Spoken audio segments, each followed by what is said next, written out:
This is a Celebration.com review of the Sony Walkman W810i. We're going to start here by just opening up the box and taking a look at some of the features that this device comes with. First, you can see that every phone here actually does ship with a stereo wired headset with a 3.5mm adapter. There's an adapter that will allow you to plug that into the phone. We'll take a look at that in a moment here and how that does work with the device. Next, you can see that there is a data sync cable.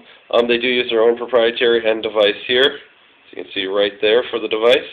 And that goes into a standard USB port on your computer or another USB device. Now we got that out of the way, the next part we can see here again is that proprietary port along with the USB-AC adapter. So it's just a couple things that the actual unit itself comes with. The W810i also comes with your standard US safety guidelines and your user manuals, both in English and in Spanish in this case. Well, now that we've taken a little look at some of the parts that come with the device, let's take a look at the actual device itself.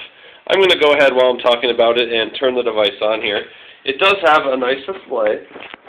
Currently it runs a 1.9-inch TFT display with 262,000 colors, and the screen resolution is at 176 by 220 pixels. The phone itself, the reason I wanted to bring this up and show you kind of a little bit about the phone is that when you first turn it on, it gives you two options. The first one here is to have the phone turn on, and the second one right here is for music only. So if you only want to use the phone to play your songs, you can do that. But I'm going to go ahead and select the phone itself. One thing I like about the Sony Ericsson device here is that the W810i has its own dedicated button, which we can see right here, this orange button, which is actually used specifically to bring up the media player in the phone. There you go. If I just click on this, it's one of the samples. Actually plays real well. Just follow the soft keys here and you can stop the device. The controls do take a little bit to get used to.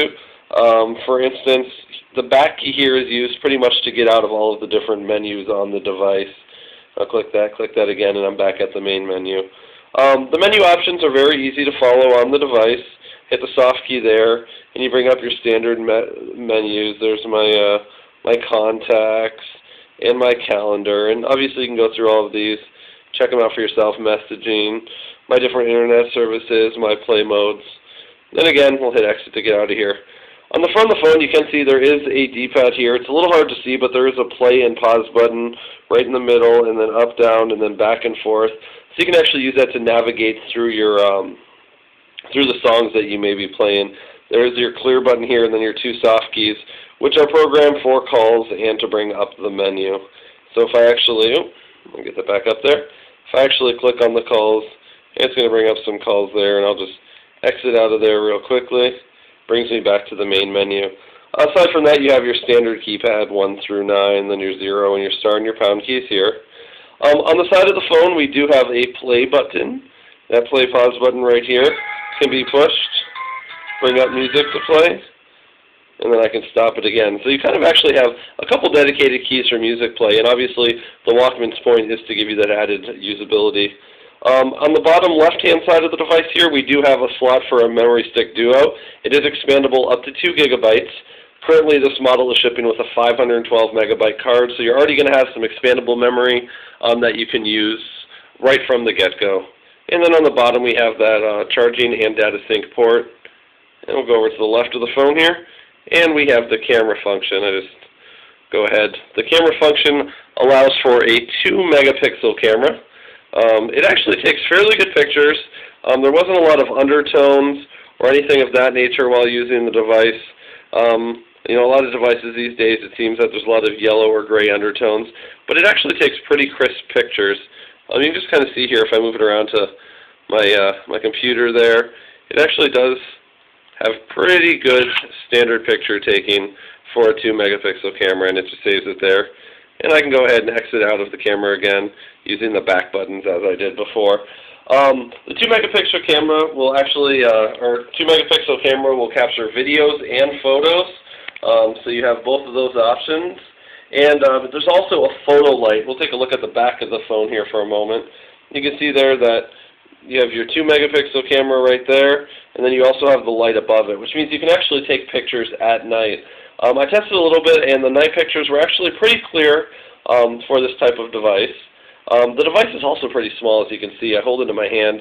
It's a very small device, but surprisingly, the battery actually holds up pretty well. You get about 8.5 hours of talk time and a standby time of up to 400 hours. And it does come in the satin black.